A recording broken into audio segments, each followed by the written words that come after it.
So you want to always be careful when you cut. Just go as exactly. Just slice the tape. Yep. All right. So we got here 25 Gaultheria procumbens, and I got it from New Hampshire on Etsy. So one note to keep in mind is that when you unbox roots, you want to make sure to do it in a shady location or indoors, because they're very light sensitive, and if you put them out in direct sunlight, it can dry them too quickly.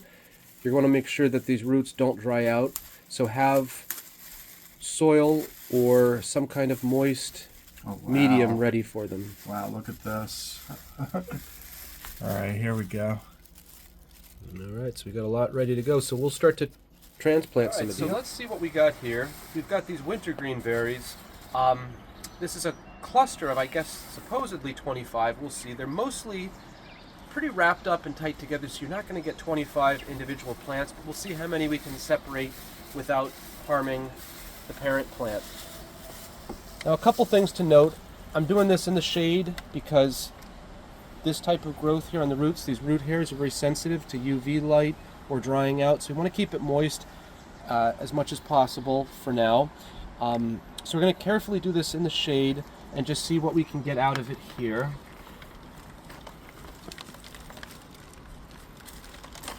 And just kind of gently give them a little tug to see how many plants. Wow, they have a lot of roots. From here. Yeah, they probably dig down pretty deep. As you can tell, some of these are runners. They go, you've got this long root and then you get this vertical growth coming off. So you're going to have to kind of bury this one almost like a little tiara or something. Bury it in the ground, and we're going to want to plant it up to about an inch below where the leaves start.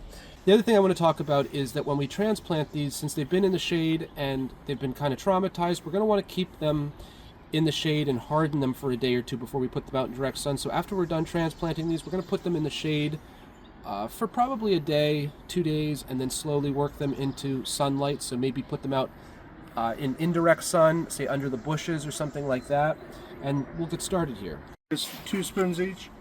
Yeah, one. Fill it till it's about a third. All right.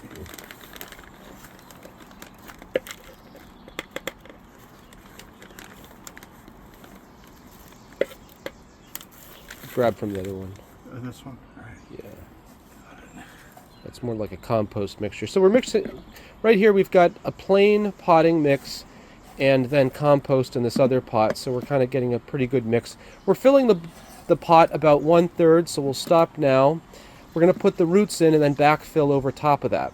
So we'll get a couple plants in and see what happens. All right, so these are going to be transplanted outside eventually. So this pot would be too small for wintergreen to live permanently, but this is just to kind of get them established a little bit, and then we'll put them outside. So I'm going to coil this root here to fit in the pot. They'll be here just to kind of get settled for a week or two, and then they're going to go out in the community gardens. But I'm just going to kind of coil a few of these together. And they do spread. They spread by runners, so we'll be able to get more of them in time. But I'm going to put, I'm going to try to put 4 plant clusters in here. So let me just get, as I said, I'm going to try to plant them up to about this depth.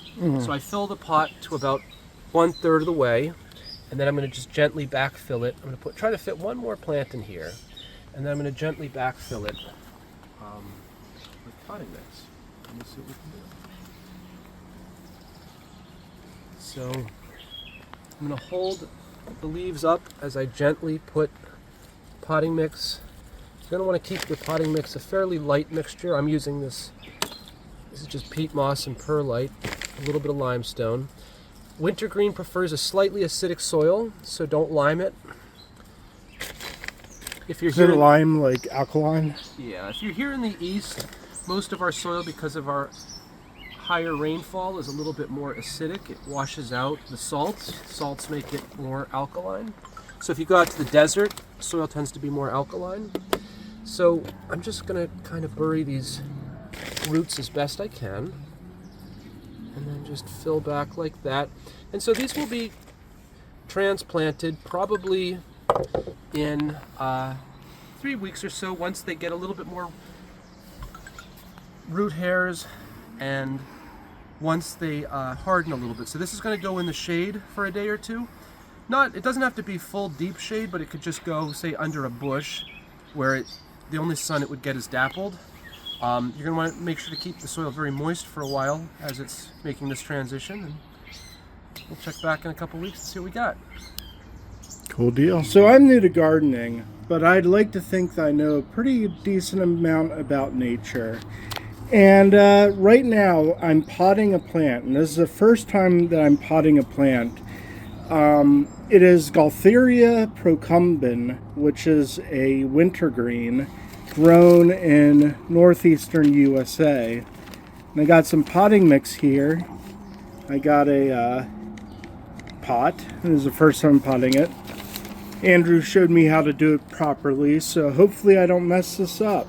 So let's get down to it. So what we're going to do is we're going to fill this pot 1/3 the whole way filled. Well, not a whole way, 1/3 filled.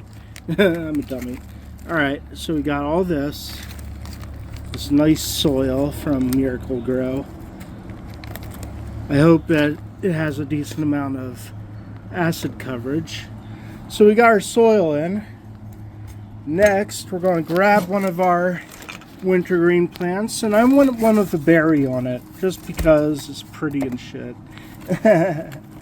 Alright, so we got 20 plants from Etsy's, and as you can see, you got the wintergreen berries there. It's so pretty. The leaves are very waxy, which is good. Nice, hard and brittle, strong leaves that basically exist throughout winter, which is very impressive. Thus the name wintergreen. So, we got ourselves a root and a berry plant, and we're going to just put one in, because why not? So we got that. We'll put it in. We're going to try to like loop the root around, and we want to keep the leaves out of the way of when I put more soil in. Hello guys, so I got my Gaultheria procumbens, the wintergreen plant, also known as checkerberry and teaberry, all potted up. And I'm going to have this in my room for a while until the roots really grow and sustain the plant and make it strong.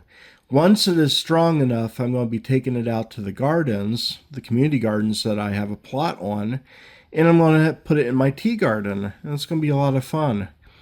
And yeah, this is a very interesting plant.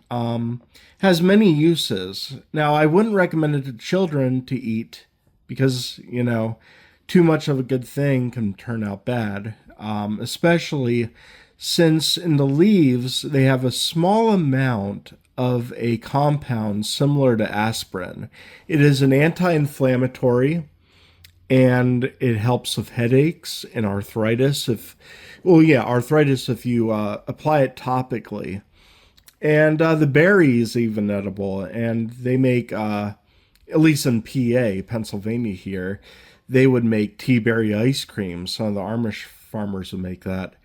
And it's a wonderful flavor, and if you have a headache in the wild, eat one of these and you'll feel pretty good. And it makes a kick-ass tea too. So anyways, you guys take care. Peace out. Later.